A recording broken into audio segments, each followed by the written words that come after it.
Kepada yang terhormat, saya persilahkan. Tepuk tangannya mana teman-teman? Oke. Oke Bapak, Bapak Indra Zainul Mutakin ini merupakan sarjana teknik informatika dari Institut Teknologi Bandung pada tahun 1999 sampai 2004. Kemudian beliau melanjutkan studi magisternya teknik informatika di Institut Teknologi 10 November pada tahun 2014 sampai 2017. Nah, beliau ini sekarang bekerja di instansi lembaga layanan pendidikan tinggi wilayah 7 dengan jabatan Pranata Komputer Ahli Muda Fungsional, Koordinator Pokja Akademik dan Risbang Penugasan dengan pangkat atau golongan penata tingkat 3D. Sebagai figur yang terjun langsung di bidang pelayanan pendidikan, tentunya topik ini sudah tidak asing lagi di telinga Bapak ya. Mungkin Bapak bisa langsung memberikan materi edukasi kepada mahasiswa Universitas Katolik Dharma Cendika ini. Waktu dan tempat saya persilahkan. Terima kasih. Baik, terima kasih Mbak Magda ya. Iya. Oke, baik. Mungkin Bapak Ibu, orang tua mahasiswa yang mungkin memantau dari atas, dan juga kepada para pimpinan, para dosen dan staf di Universitas Katolik Dharma Cendika Surabaya, dan juga ada, saya manggilnya adik-adik, kakak-kakak, mas mbak atau om dan tante ya ini ya. Adik-adik boleh ya, izin ya, saya panggil adik-adik ya. Dan juga kepada adik-adik mahasiswa baru angkatan tahun 2023. Ini kok sepi ya ini kayaknya. Ini sudah ada dalilnya belum ya? Mungkin dari siapa sudah ditentukan ketua angkatan nggak di sini? Ada yang mau jadi ketua angkatan? Baik, gini ya. Mungkin biar semangat. Kalau saya bilang selamat pagi, nanti jawabannya apa? Pagi, pagi, pagi, sip, gitu ya. Oke, tes dulu ya. Selamat pagi mahasiswa. Oke, sekali lagi. Selamat pagi mahasiswa. Mantap. Oke, tepuk tangan untuk kita semua. Baik, ini saya dari panitia dialokasikan waktu sampai jam 11:30. Saya coba untuk menyampaikan pengantar ya, mungkin baru bagian basic-basicnya aja terkait dengan kekerasan seksual dan bagaimana melakukan pencegahan kekerasan seksual di perguruan tinggi. Baik, berikutnya silakan tolong panitia. Bisa oke. Jadi kita udah tahu kan Menteri Pendidikan Kebudayaan Riset dan Teknologi namanya siapa? Itu ada contekannya ya. Oke, panggilannya Mas Nadiem ya.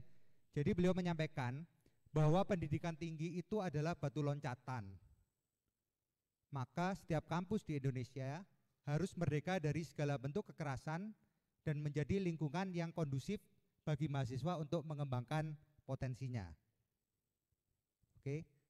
Sementara ini diingat dulu, dipahami, diresapi dulu. Slide berikutnya. Nah ini pertanyaan nih. Apa itu kekerasan seksual? Mungkin ada yang bisa bantu jawab? Silakan. Angkat tangan yang mau share. Oke, apa aja? Ide-ide aja. Mungkin saya butuh 1 atau 2 teman-teman yang bisa nyampaikan nanti. Apa itu kekerasan seksual? Sudah ada yang pernah tahu? Silakan. 1 volunteer nanti dapat hadiah dari Mbak Magda. Ya Mbak ya. Ada hadiah nanti, silakan. Oke, Mas yang di belakang. Mas siapa namanya? Bisa dibantu mikrofon untuk panitia? Sebutkan nama dan jurusannya ya, biar teman-teman kenal nanti. Oke. Perkenalkan, nama saya Yohanes Eka Putra dari jurusan informatika. Wah, informatika mantap ya. Untuk menjawab pertanyaan yang ada di depan, apa itu kekerasan seksual? Yaitu tindakan yang melanggar asusila, dan melanggar hukum di negara. Terima kasih. Oke. Baik, bagus sekali jawabannya. Mungkin ada satu pendapat lagi mungkin? Kalau tadi sudah dari sebelah kanan saya, mungkin dari sebelah kiri saya. Siapa nih? Oke, silakan. Nama saya Gobri, jurusannya Teknik Arsitektur. Menurut saya apa itu kekerasan seksual? Suatu tindakan kekerasan atau memaksa yang berhubungan dengan hubungan antara perempuan dan laki-laki. Baik, terima kasih. Menarik jawabannya. Yang digarisbawahi, tindakan kekerasan antara pasti laki-laki dengan perempuan ya? Kalau laki-laki ke laki-laki atau perempuan ke perempuan, bukan ya? Ya pasti kan ada ya. Nanti akan kita bahas lagi setelah kita coba tayangkan satu video ya dari Puspeka. Puspeka itu pusat pengembangan karakter yang memang sudah menyiapkan video untuk memberikan wawasan kepada kita apa sih sebenarnya yang dimaksud dengan kekerasan seksual. Tahukah kamu bahwa sekolah dan kampus adalah salah satu ruang publik yang belum aman dari kekerasan seksual? Survei yang dirilis Koalisi Ruang Publik Aman tahun 2019 lalu menempatkan sekolah dan kampus di posisi ketiga ruang publik tempat terjadinya kekerasan seksual setelah jalanan umum dan transportasi publik. Faktanya, jumlah kasus kekerasan seksual di institusi pendidikan sudah makin mengkhawatirkan. Berdasarkan riset berjudul Nama Baik Kampus di tahun 2019, tercatat ada 174 kasus kekerasan seksual yang terjadi di kampus. Sementara itu, Komisi Perlindungan Anak Indonesia atau KPAI menyebutkan ada 123 anak yang menjadi korban kekerasan seksual di sekolah. Institusi pendidikan yang seharusnya menjadi tempat yang aman dan nyaman malah berisi ancaman keselamatan. Kekerasan seksual bisa menimpa siapapun dan dilakukan oleh siapapun, baik yang tidak dikenal maupun yang dikenal, seperti teman, guru atau dosen, senior, adik kelas, rekan kerja, atau atasan. Lalu, apa sih pengertian kekerasan seksual itu? Kekerasan seksual adalah tindakan fisik maupun non-fisik yang merendahkan, melecehkan, atau menyerang seksualitas, tubuh, atau fungsi reproduksi orang lain secara paksa atau tanpa persetujuan. Secara sederhana, ada satu kata yang jadi indikator kekerasan, yaitu paksaan. Apapun aktivitasnya, siapapun yang melakukannya, selama aktivitas itu mengandung paksaan, artinya itu adalah tindakan kekerasan. Berdasarkan jenisnya, kekerasan dibagi menjadi fisik, psikis atau emosional, ekonomi, dan penelantaran serta seksual. Dibanding jenis kekerasan yang lain, kekerasan seksual adalah jenis kekerasan yang paling besar dampaknya bagi korban, tapi paling sulit dibuktikan. Apakah itu sebabnya banyak korban kekerasan seksual enggan melapor? Iya, itu memang salah satu sebabnya. Tapi ada beberapa hal lain yang juga membuat korban takut melapor. Yuk kita lihat beberapa konsep kunci berikut ini untuk memahami kekerasan. Yang pertama, tonic immobility. Ini adalah keadaan lumpuh sementara yang tak disengaja, di mana seseorang individu tak dapat bergerak atau dalam banyak kasus bahkan tak dapat mengeluarkan suara. Dari hasil penelitian yang dilakukan tahun 2017 lalu pada 300 perempuan yang mengunjungi klinik penanganan korban perkosaan, ditemukan 48% dari mereka mengalami tonic immobility ekstrim saat mengalami perkosaan. Jadi, ini menjelaskan kenapa korban gak teriak, melawan, atau lari saat mengalami kekerasan seksual. Bukan karena suka sama suka. Jangan sampai kita masih salah kaprah dan nuduh korban ya. Soalnya, orang yang nggak paham situasi tonic immobility tadi biasanya akan langsung melakukan victim blaming atau menyalahkan korban atas kekerasan yang dialaminya. Entah disalahin karena diem aja atau bahkan sampai bawa-bawa urusan pakaian. Padahal faktanya korban kekerasan seksual termuda di Indonesia tuh bayi usia 2 minggu dan yang tertua adalah lansia usia 75 tahun loh. Emangnya pakaian seperti apa sih yang mereka pakai yang bisa dipandang mengundang terjadinya kekerasan seksual? Selain sering mengalami victim blaming atas tonic immobility yang dialami, korban kekerasan seksual juga sering kena tuduhan melakukan false accusation alias tuduhan palsu. Nggak kayak kekerasan fisik yang jelas ada buktinya dan bisa kelihatan, kekerasan seksual lebih susah terlihat. Makanya banyak orang yang lalu menuduh korban melakukan laporan palsu cuma supaya terkenal, memeras atau bahkan untuk panjat sosial, karena dianggap nggak cukup bukti. Bukan cuma itu, korban juga sering dilaporin balik oleh pelaku dengan tuduhan pencemaran nama baik. Parahnya lagi, korban kekerasan seksual yang melawan saat mengalami kekerasan seksual justru dilaporkan lagi oleh pelaku dengan menggunakan bukti fisik perlawanan korban dan seringkali jadi lebih cepat diproses daripada kasus kekerasan seksual yang dia alami. Tapi gimana dengan kasus yang dibilang bahwa korbannya udah setuju dan gak ada paksaan, tapi masih dibilang sebagai kasus kekerasan seksual? Nah, untuk itu kita perlu bahas konsep terakhir, yakni relasi kuasa. Sederhananya gini, identitas tiap individu itu berlapis. Makin banyak identitas minoritas yang dimiliki seseorang, maka makin tertekan seseorang untuk menolak, sehingga ia terpaksa menyetujui. Apa aja sih identitas minoritas itu? Jadi, makin banyak identitas bagian kanan tabel yang dimiliki korban, makin sulit bagi dia untuk menolak. Sehingga dia terpaksa bilang setuju. Wah, sulit banget ya ternyata situasi korban kekerasan seksual.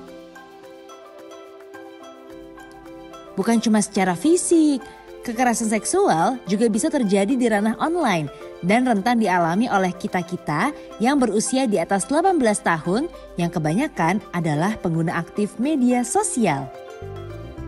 Data wearesocial.com per November 2019 menyebutkan bahwa pengguna aktif media sosial di Indonesia, khususnya Instagram, adalah rentang usia 18 sampai 34 tahun. Berdasarkan catatan tahunan Komnas Perempuan 2020, jumlah aduan kasus kekerasan berbasis gender online atau KBGO di tahun 2019 meningkat sebanyak 300% dari tahun sebelumnya. Nah, sekarang bayangin, berapa banyak kasus kekerasan online yang terjadi di masa pandemi saat hampir semua aktivitas kita pindah ke dunia maya?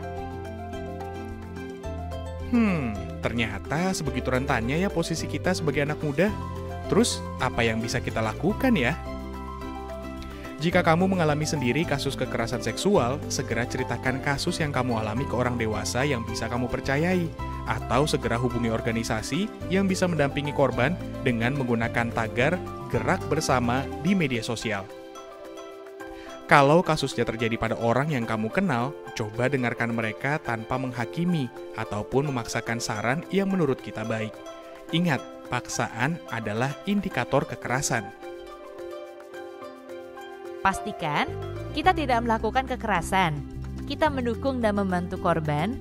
Kita mencari dan menyebarkan informasi tentang kekerasan seksual dengan tagar gerak bersama.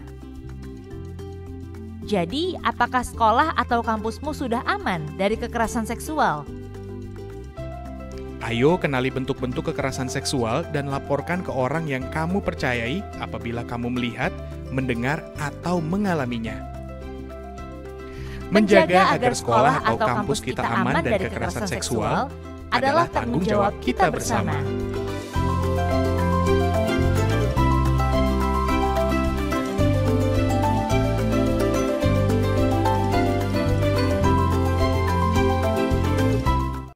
Sudah dapat gambaran apa itu kekerasan seksual?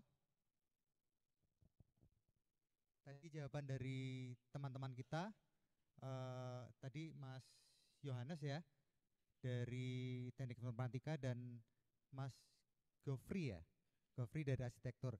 Jadi jawabannya betul semua, tapi bisa kita tambahkan beberapa detail, misalnya ke slide berikutnya. Berikutnya lagi. Oke. Ini jadi definisi lengkapnya dari kekerasan seksual adalah seperti ini. Jadi kekerasan seksual adalah setiap perbuatan, jadi bukan hanya perbuatan tuh ya, perbuatan ini bukan hanya perbuatan fisik ya, maksudnya tangan atau kaki, tapi juga perbuatan misalnya kita melalui kata-kata, itu juga perbuatan. Bahkan dari tatapan, itu pun juga termasuk perbuatan.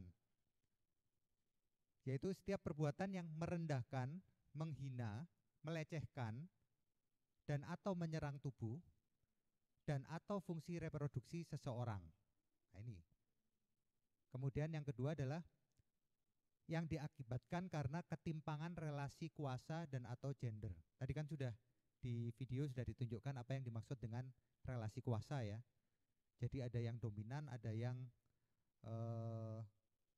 less dominan. Ya itu ya. Jadi ada yang mayoritas, ada yang minoritas, ada yang mungkin dari pimpinan ke atasan, atau mungkin kalau antara dosen dan mahasiswa kan yang dominan dosen, yang lebih lemah mahasiswa, seperti itu ya. Atau gender, laki-laki dan perempuan, biasanya perempuan yang lebih lemah, tapi tidak menutup kemungkinan korbannya yang lebih lemah itu adalah laki-laki, itu juga terjadi. Yang berakibat atau dapat berakibat, bahkan sebelum terjadi sampai fisik ya, yang memiliki potensi akibat itu juga termasuk ke arah kekerasan seksual. Penderitaan psikis dan atau fisik, termasuk yang mengganggu kesehatan reproduksi seseorang dan hilangnya kesempatan seseorang untuk melaksanakan pendidikan dengan aman dan optimal. Itu ya. Kalau kita bicara hilang kesempatan kan ini bisa jadi belum terjadi kan, tetapi itu bisa masuk ke definisi dari kekerasan seksual di perguruan tinggi. Ini. Berikutnya, kekerasan seksual sendiri, kalau ini coba kami bagi, ada 4 kategori atau 4 jenis. Ada yang verbal, verbal ini berarti melalui kata-kata ya, melalui ucapan-ucapan. Ada yang fisik, kalau fisik sudah jelas ya, berarti ada entah mungkin ada tindakan-tindakan fisik lah. Ada juga yang non fisik. Nah ini yang dimaksud dengan non fisik bagaimana? Yang saya jawab sendiri ya. Oke. Non fisik itu contohnya yang seperti tadi, tatapan. Jadi tatapan ini tentunya mungkin teman-teman yang perempuan mungkin lebih sering merasakan ya. Jadi kemudian misalnya lagi jalan di suatu tempat, kemudian ada cowok-cowok gitu yang ngeliatinnya itu tatapannya aneh gitu kan. Jadi membuat tidak nyaman seperti itu. Itu yang contohnya yang non fisik. Atau juga yang mungkin lagi sering sekarang ini adalah secara daring atau melalui teknologi informasi dan komunikasi. Ini banyak banget kan. Jadi istilahnya itu disebarin foto-fotonya. Terkadang bahkan itu bukan fotonya sendiri, hanya di seakan-akan itu fotonya si A dan disebarin si A ternyata melakukan ini atau viral dan seterusnya seperti itu. Oke, ini nanti di tayangan berikutnya saya akan menampilkan 21 ilustrasi terkait kekerasan seksual. Nanti saya minta tolong teman-teman back dulu Mas. Back dulu. Teman-teman nanti mengkategorikannya. Ini termasuk jenis yang verbal, jenis fisik, non fisik, atau yang jenis daring. Seperti itu ya. Jelas ya tugasnya? Jadi dari 21 ilustrasi nanti ini masuk kategori yang mana? Boleh lebih dari 1 kategorinya. Siap? Cepet-cepetan ya. Kalau yang cepat jawab nanti gimana? Mbak Magda, ada dia enggak? Oh ada. Ada dari panitia, tolong disiapkan. Ada si acara. Oke, nanti tolong panitia dicatat ya. Nanti namanya siapa, dari jurusan apa, dan mau hadiah apa? Enggak ya? Oke, nama dan jurusannya aja. Oke, siap ya, dikategorikan di 4 kelompok ini. Oke, slide yang berikutnya. Di sini ada yang paling, saya nggak kelihatan deh. Oke, yang paling kiri. Kelihatan nggak teman-teman? Yang dari belakang kelihatan ya? Menyampaikan ujaran yang mendiskriminasi atau melecehkan tampilan fisik, kondisi tubuh, atau identitas gender korban. Ini masuk yang mana? Silakan cepet-cepetan. Angkat tangan. Oke, yang mana dulu?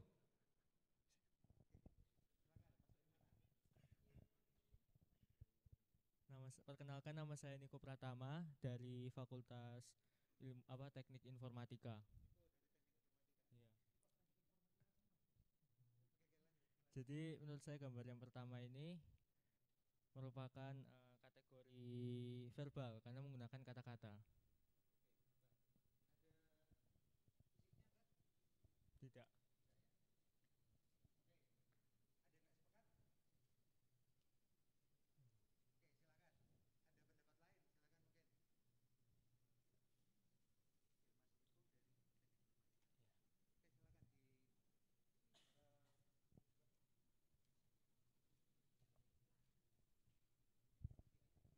Halo, perkenalkan nama saya William dari jurusan Manajemen Pemasaran.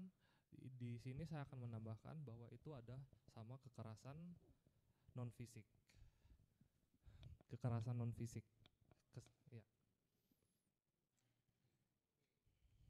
Verbal sama non fisik, ya.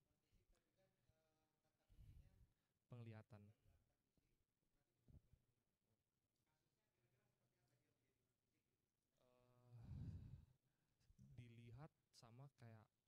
Dilihat sama diomongin itu seperti merendahkan seseorang gitu. Iya.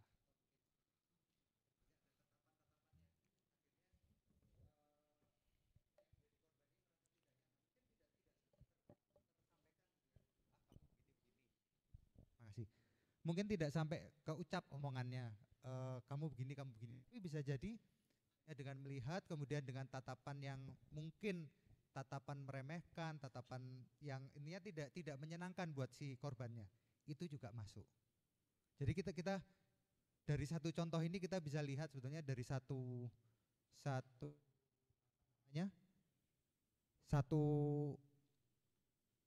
kejadian itu belum tentu hanya satu kategori, bisa jadi bermacam-macam gitu. Seperti itu. Oke, baik, terima kasih ya. Oke. Udah 2 tadi dari teknik informatika dan dari manajemen pemasaran ya. Oke, berikutnya silahkan memperlihatkan alat kelamin, mohon maaf ya, memperlihatkan itu dengan sengaja tanpa persetujuan. Silakan. Yang depan dulu ya. Perkenalkan, nama saya Axel Ovailiba dari jurusan arsitektur. Menurut saya ini jenis non-verbal. Non-fisik.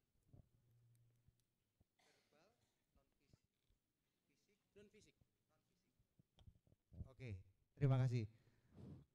Non-fisik ya.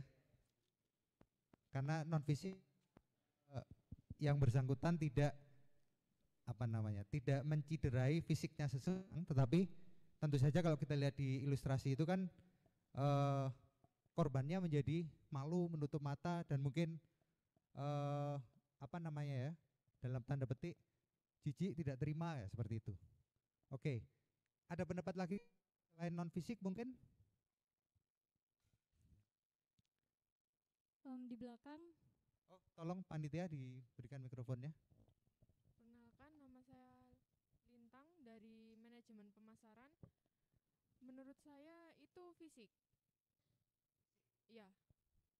Kenapa? Alasannya kenapa kok fisik? Karena kan dia menunjukkan alat vitalnya ya. Tapi kan walaupun dia nggak melakukan, tapi kan dia memperlihatkan fisiknya. Jadi gitu. Oke. Bisa masuk kategori fisik. Yang kira-kira ini terutama karena memang contoh yang biasanya menerima atau menjadi korban dalam kasus seperti ini perempuan. Bisa lebih yang kira-kira dirasakan, misalnya kepada korban pada posisi seperti itu? Ada Apa yang non-fisiknya dirasakan? juga. Dari non fisiknya juga ada. Soalnya dari Non-fisiknya? kan tatap dia kan nggak mau menatap kan. Betul, Gitu. betul. Oke, malu terutama ya. Ya, malu. Ini padahal sebetulnya yang malu adalah yang Harusnya kan yang cowok. yang pelakunya, tapi Iya. ini akhirnya yang malu justru yang itu yang akhirnya bisa jadi kekerasan fisik juga akhirnya, misalnya kemudian akibat dari itu yang bersangkutan kemudian akhirnya mengurung diri karena dia merasa malu, kecewa saat itu tidak bisa merespon dengan ini yang disebut salah satunya nyambung dengan tonic immobility tadi. Oke, makasih teman. Oke, sudah 2. Langsung ke yang ketiga, tolong panitia. Om itu yang di belakang. Cewek ada yang jawab. Yang angkat tangan, oke. Silakan. Perkenalkan, nama saya Bella Marcelina dari Prodi Akuntansi. Menurut saya itu non fisik dan verbal. Non fisik dan verbal. Karena non fisik karena tidak dilakukan sentuhan, dan verbal karena itu dari perkataan. Ada sweet-sweetnya gitu ya. Atau mungkin ini contoh ya, jangan ditiru ya, misalnya cewek ya, seperti itu ya. Nah, ini bagi teman-teman yang mungkin masih melakukan hal seperti itu dan menganggap oh biasanya juga gitu kan, cuman bercanda. Ini ternyata masuk ke kategori kekerasan seksual. Dan kemudian kalau di dalam contoh itu mbaknya tidak terima, kemudian dilaporkan, nah ini berisiko jadi pelaku juga gitu. Ini kalau di istilahnya itu namanya catcalling ya. Kemarin contoh kasus dan di PTN ya, pelakunya bukan dari mahasiswa ataupun lingkungan kampus, tetapi dari pihak luar. Itu segera jadi tukang bangunan ya, jadi lagi melakukan perbaikan di gedung, ada yang seperti itu, dan itu kemudian mendapatkan sanksi karena hal itu kan menimbulkan ketidaknyamanan bagi mahasiswa terutama, terganggu seperti itu. Oke, lanjut. Berikutnya, slide berikutnya, tolong.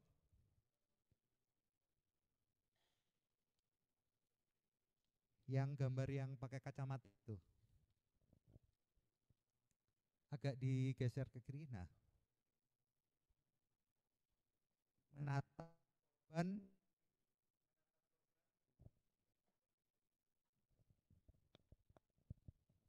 cek. Oke, menatap korban dengan nuansa seksual. Oke, silakan. Perkenalkan, nama saya Thomas Agnunodahu. Saya dari Prodi Akuntansi. Menurut saya, ini adalah tindakan kekerasan dengan daring atau melalui teknologi informasi dan komunikasi.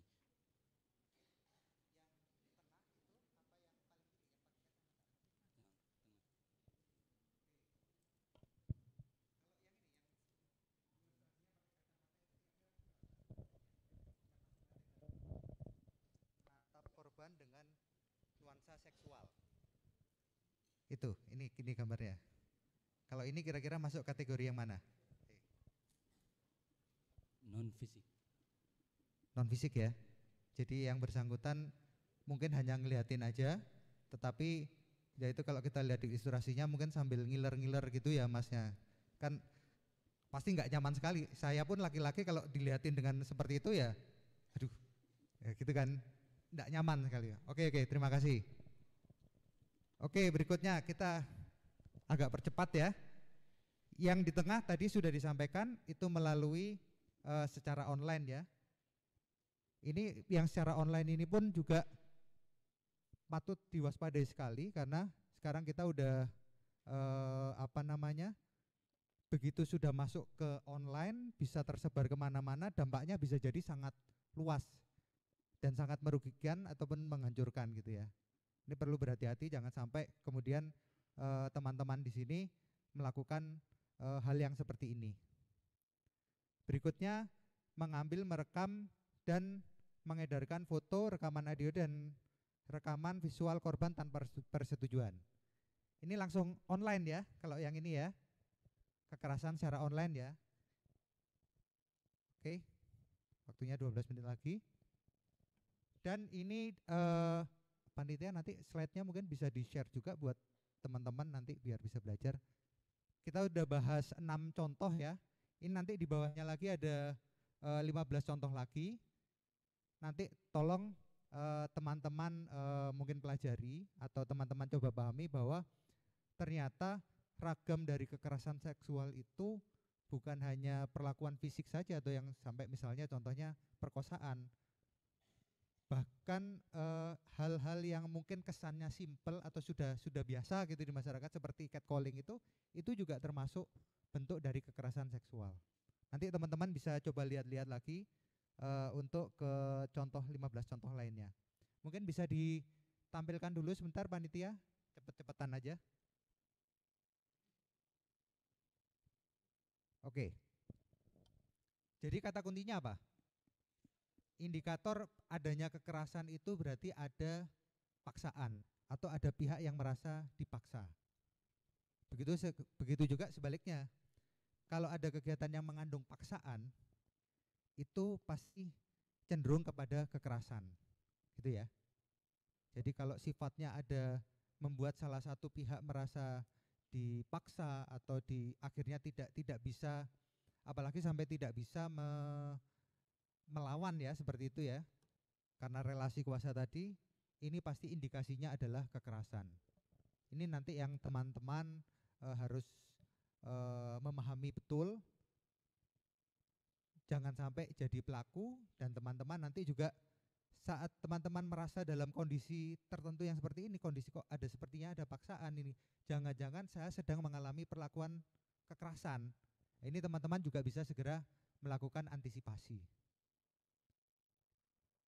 Oke, silakan ke slide berikutnya. Nah, sekarang kalau teman-teman misalnya sudah mampu nih mengidentifikasi gitu, misalnya dari bertemu orang gitu, kemudian ngobrol terus, kok saya sepertinya mengalami paksaan ini, saya kayaknya mengalami kekerasan seksual ini, atau bahkan mungkin mohon maaf sampai terjadi ya kekerasan fisik gitu ya. Kecenderungannya berdasarkan survei, memang berdasarkan penelitian, kecenderungan korban itu mengalami tonic immobility, jadi tidak bisa melawan, tiba-tiba diam gitu ya, jadi kayak nge-freeze gitu ya, nggak bisa ngapa-ngapain. Dalam hatinya mungkin menolak gitu, tetapi dia nggak bisa ngapa-ngapain karena mungkin shock. Salah satunya mungkin karena ternyata itu, mohon maaf, orang yang dipercaya ternyata kok. Nah seperti itu. Apa yang dilakukan? Segera setelah kemudian merasa tenang, diceritakan, di-share. Tapi jangan lupa sharing apa yang dirasakan itu jangan sembarang orang. Yang direkomendasikan adalah ke orang dewasa yang dipercayai. Jadi juga jangan ke sembarang ya, pilih yang dipercayai, misalnya keluarga dekat, mungkin ayah atau ibu atau mungkin kakak gitu ya. Dan sebisa mungkin jangan sampai itu di media sosial. Ini jangan. Jadi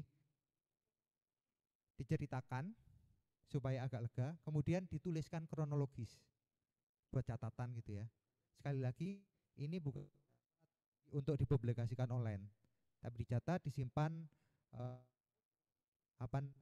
supaya aman. Tujuannya apa?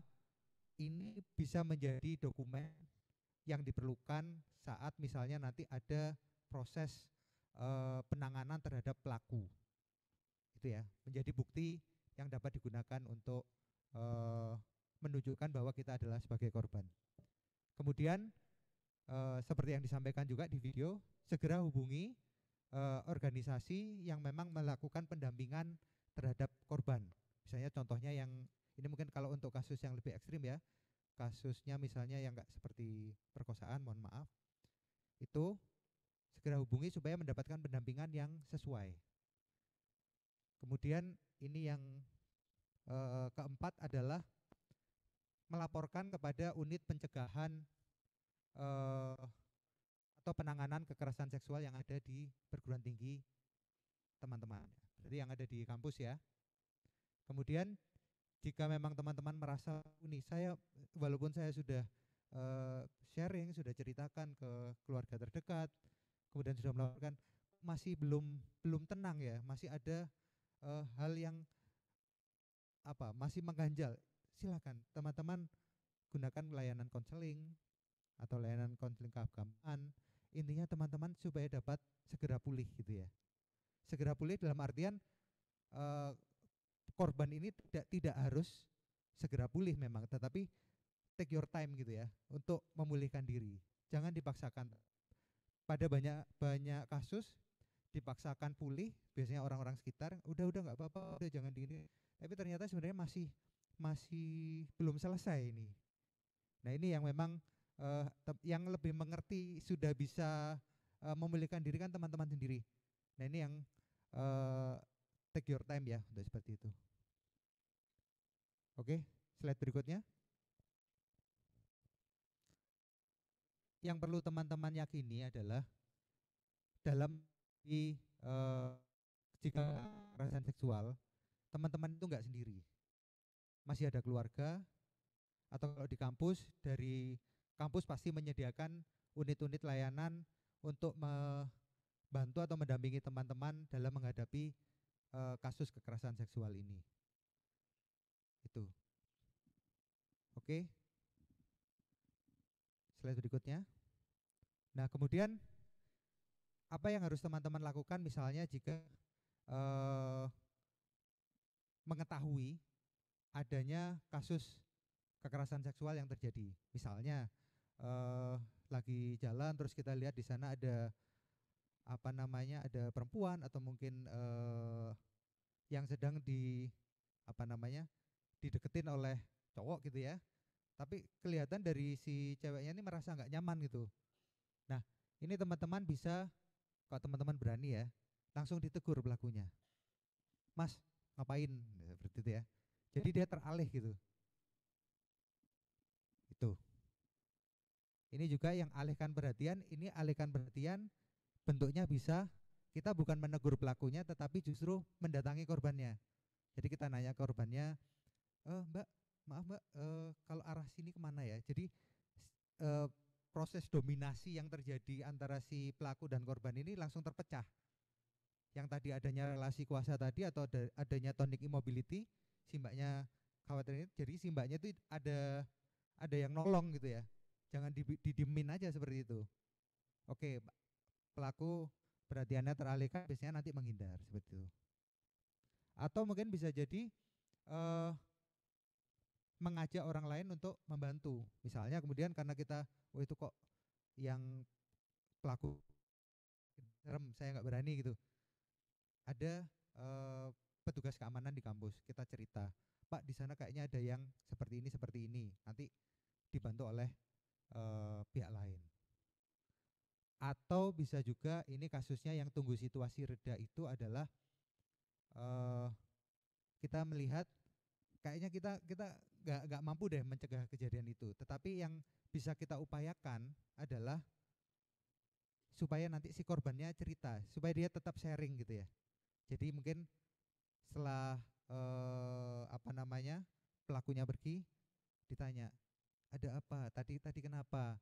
Kita arahkan, ayo dibawa ke konseling di kampus untuk dibantu, ada masalah apa, seperti itu. Ini yang dicontohkan dari tunggu situasi reda. Nah, yang teman-teman juga perlu perhatikan ini adalah terkait dengan merekam kejadian. Merekam kejadian ini untuk dari tujuannya tentu saja untuk membantu korban dalam rangka melaporkan situasi kekerasan seksual yang dia alami, bukan untuk diviralkan di TikTok atau dimanapun ya, karena tujuannya untuk membantu korban.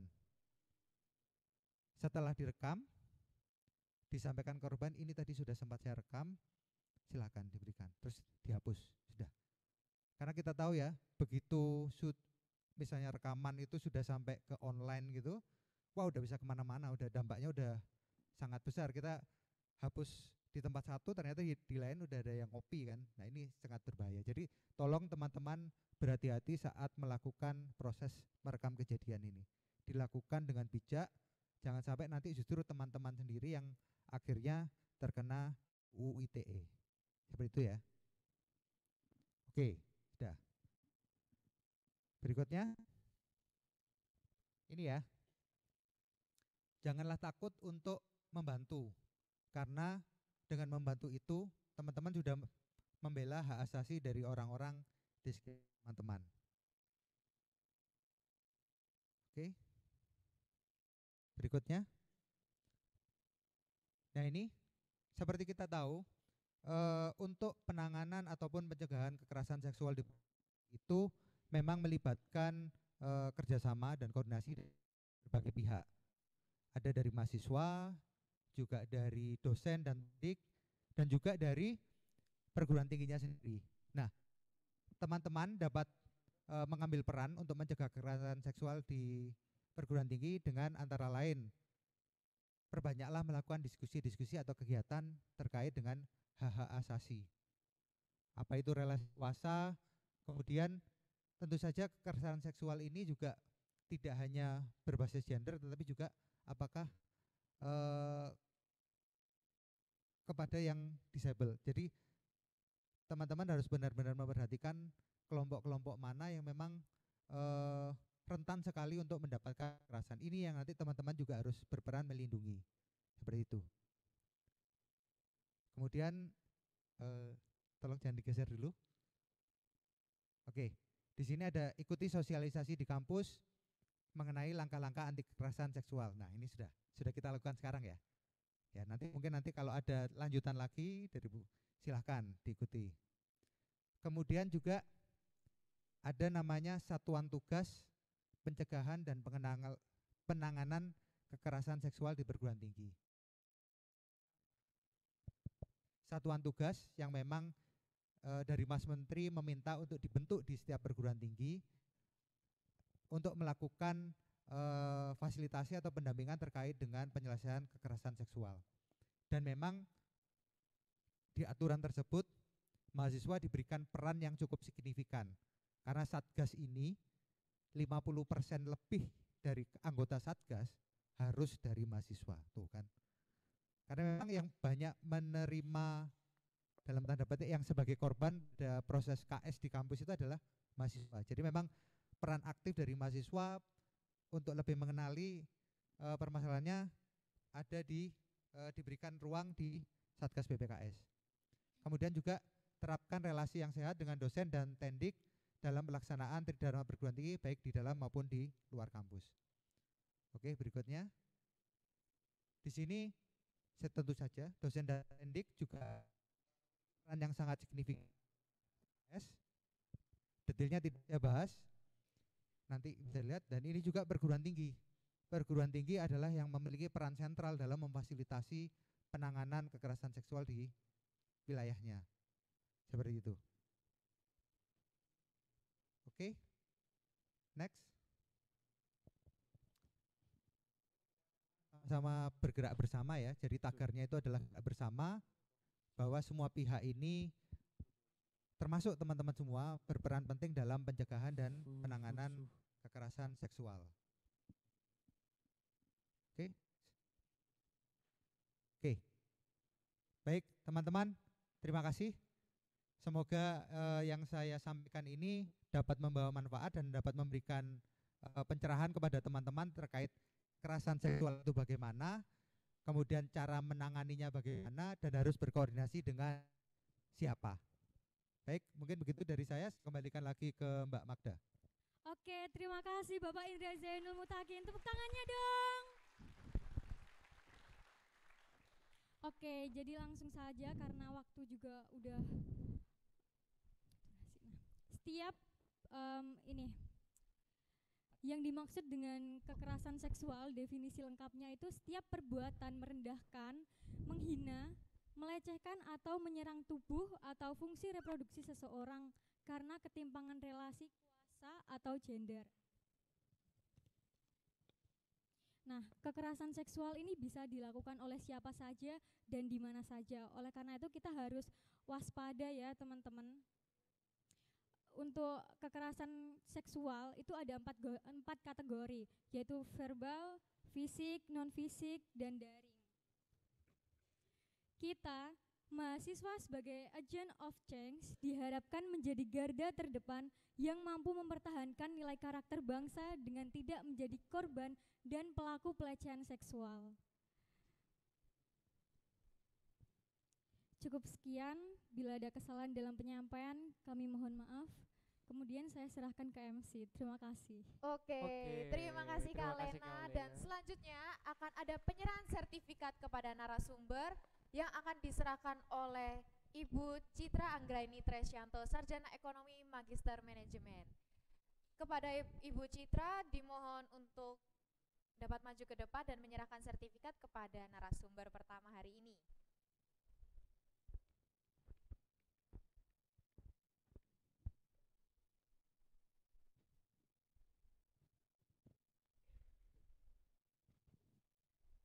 Oke, sertifikat pada pagi hari ini diberikan sebagai apresiasi kepada narasumber pertama. Kita berikan tepuk tangan dulu untuk narasumber pertama. Kepada panitia yang bertugas.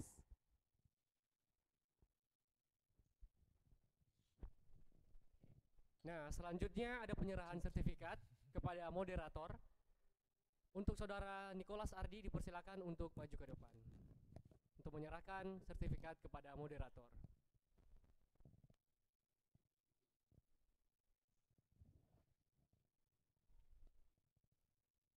Nah, untuk selanjutnya akan ada sesi foto bersama dari moderator Ibu Citra dan narasumber pertama. Oke, kita berikan tepuk tangan sekali lagi. Sesi 1 hari ini.